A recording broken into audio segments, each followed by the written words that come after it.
You know, if they only had Tenacious D, they could take on Mark Hamill and beat him with the greatest song in the world. What's going on, everyone? Welcome to Movie Emporium's movie review of The Long Walk, the newest film from director Francis Lawrence. Okay, ladies and gentlemen, The Long Walk is a story that is, of course, based off Stephen King's story, who he wrote as Richard Bachman.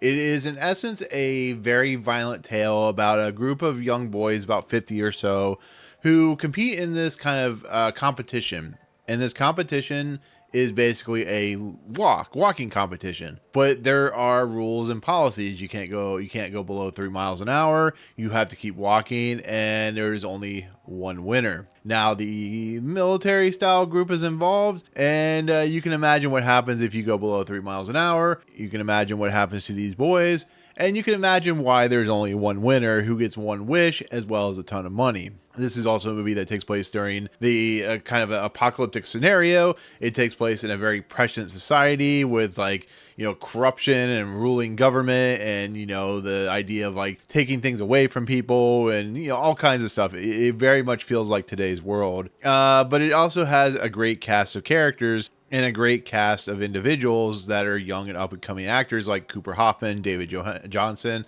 Charlie Plummer, Ben Wang, and so on and so forth. So, that's as non-spoiler as I can be with this movie. It is based off a 1979 book, so a lot of people have read it. A lot of people consider it like one of Stephen King's best books. I haven't read it. This is like one of the few Stephen King books I haven't read, so I am going to rectify that eventually here soon so I can do a spoiler take on this movie. But it is a movie that I was really looking forward to. The trailers are pretty incredible, to be fairly honest, which doesn't happen very often. But this is also a movie that is written by J.T. Mulliner, who actually wrote and directed Strange Darling, which actually is a quite entertaining thriller in a lot of respects for its own right. So the trailers were amazing. The cast is pretty good for this movie, especially up and coming actors. But because this came out before Hunger Games, this feels very much like what the Hunger Games would be if it was a rated R in a lot of respects. So there you go. So for my honest review of The Long Walk, the film version of the book, it is Francis Lawrence's best movie, to be fairly honest. He, of course, has done stuff like I Am Legend and Water for Elephants, the Hunger Games, so on and so forth.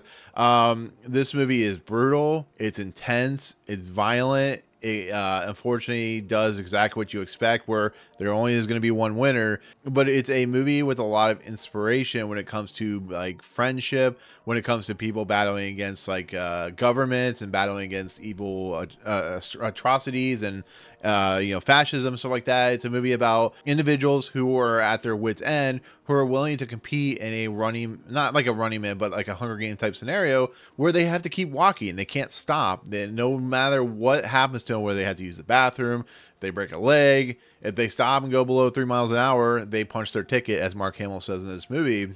And it's one of my favorite movies of the year, to be fairly honest. It's not a movie that's going to be for everyone. It's going to be a movie that's going to upset a lot of people. But if you've read the book, I'm assuming if you read the book, you know that this movie is just clearly meant to get at your psyche and soul, as watching these boys go through this traumatic event, but doing it for what they think is good purposes. Some not good purposes, but a lot of times they are. It's a movie with a lot of heart. It really is. It's one of the most interesting movies I've seen this year. It's one of the most brutal movies I've seen this year. I was left in tears in some points because of what happens to characters. And it's a movie that I feel really gets to the heart of what it is to be a human, to be fairly honest.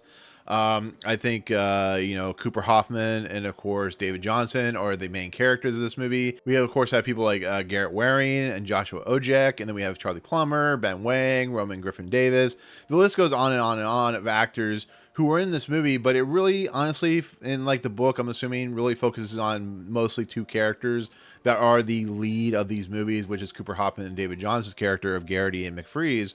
But the kind of camaraderie that happens in this movie, the fact that these boys have a passion and they have a drive, but the setting nature of having to walk forever and never stopping, and the sad nature of what could happen to him if that does happen is really heartbreaking, to be fairly honest. It's one of those things where these boys would, even though they come from different places, if they were to all win this, they would all be much better characters and much better individuals. And watching the two individuals, especially David Jonsson, who is the standout of this movie, like he was in Alien Romulus, it just really shows that, the power of people who work together can really do some remarkable stuff.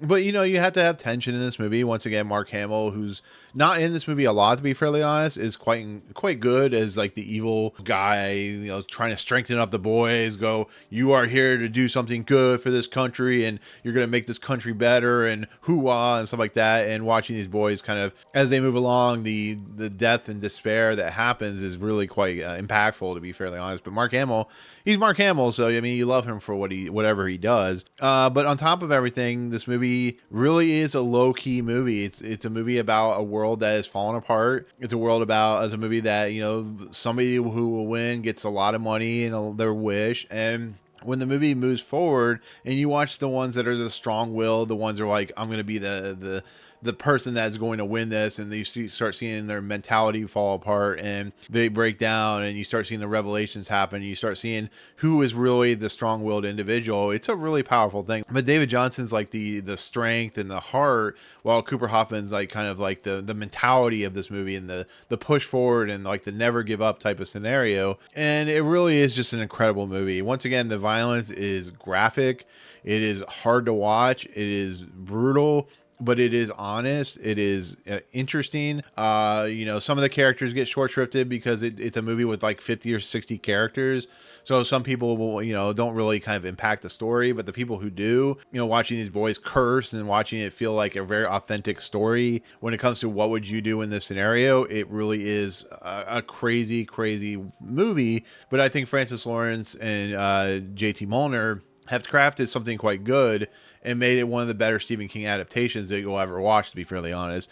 It really is interesting between this and The Life of Chuck, which both have Mark Hamill, believe it or not, to see what directors who have an interesting kind of creative choice and passion and direction can do with material that is very heady and very dark and, somewhat sad and kind of brutal in a world. It's basically a brutality of the world and stuff like that. In the end, it has just a powerful message. It really took me. It really didn't take me by surprise because I kept hearing how good this movie was. But what took me by surprise was how, even in an hour and 48 minutes, as long as you have characters that you can relate to and you can root for, and then some characters you can't root for who actually make mistakes and actually have some sympathy towards them, it really is kind of interesting. It really is an incredible thing to watch. So everybody in this movie is fantastic, at least the ones that really have some dimension to them. Like I said, a lot of them are just kind of fodder, to be fairly honest. But the main characters, the ones that they focus on, which they call themselves the Musketeers,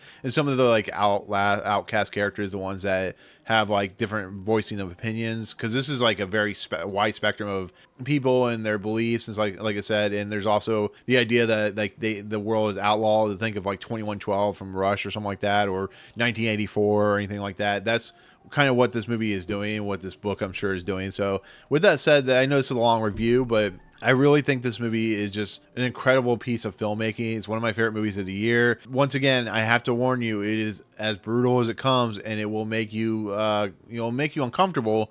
But that's the point. It's these boys on a quest, inspiration, friendship, also humanity, and what it is like to go against the bigger powers, and how do you do that when you live in a world that kind of keeps you down. So there you go. So with that said, that is my take of the film version of The Long Walk. I do appreciate it. In the comments below, if you read the book, are you looking forward to the movie? What do you think of the book? All that good stuff. So let me know why.